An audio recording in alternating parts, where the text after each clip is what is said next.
Ydych chi wedi cael iPhone neu ddyfais Apple fel anrheg nadolig? Wel, os ydych chi, mae newyddion drwg dy fi i chi. Sort of.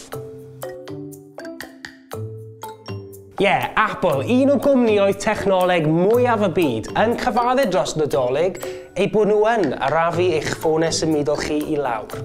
Pam mae hwn yn digwydd? Cyn i chi redeg lawr i'r Apple Shop agosa a cymryd llun o'ch bus canol ar pob iPhone, Mac a iPad, mae yna resymeg tu ôl iddo fe yn ôl Apple.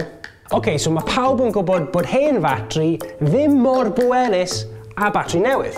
So mae'ch ffôn chi wedi ei ddiffodd. Mae'r lefelau pŵer rhywle lawr fan hyn. Chi'n troi ffôn arno, mae'r lefelau pŵer yn codi.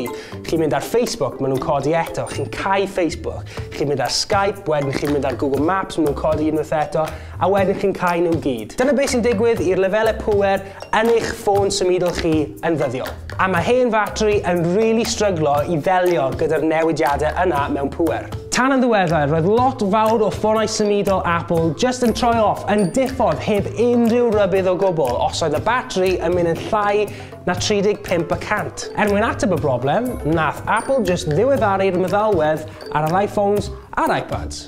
Felly, os oedd angen mwy o bŵer, byddai'r holl ffôn just yn arafu lawr mwyn gallu delio gyda'r newid a'r cynnydd mewn pŵer. Ond y broblem fwyaf oedd bod Apple ddim wedi gweud wrth eu cwsmeriaid nhw. Ond yn meddwl am y peth, pam bydden nhw'n gweud wrthych chi bod eich ffôn chi yn arafu lawr? Llongyfarchiadau, rydych chi wedi bod yn berchen ar eich ffôn am 19 mis, mae eich batri'n hen, a byddwn yn arafu eich ffôn yn sylweddol.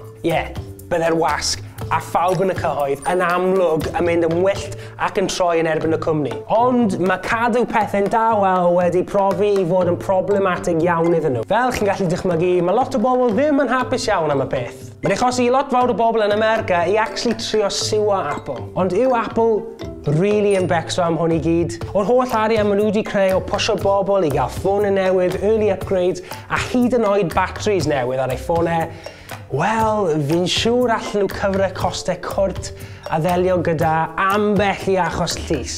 Felly, neges y stori yma blantos yw bod yna bach o sens tu ôl i pam mae Apple yn arafu ein ffônau symudol i lawr. Ond cofiwch, dych chi mond yn gallu trystio cwmni technoleg mawr dyddiau hyn mor bell, a chi actually'n gallu taflu'r dyfeisio fyd.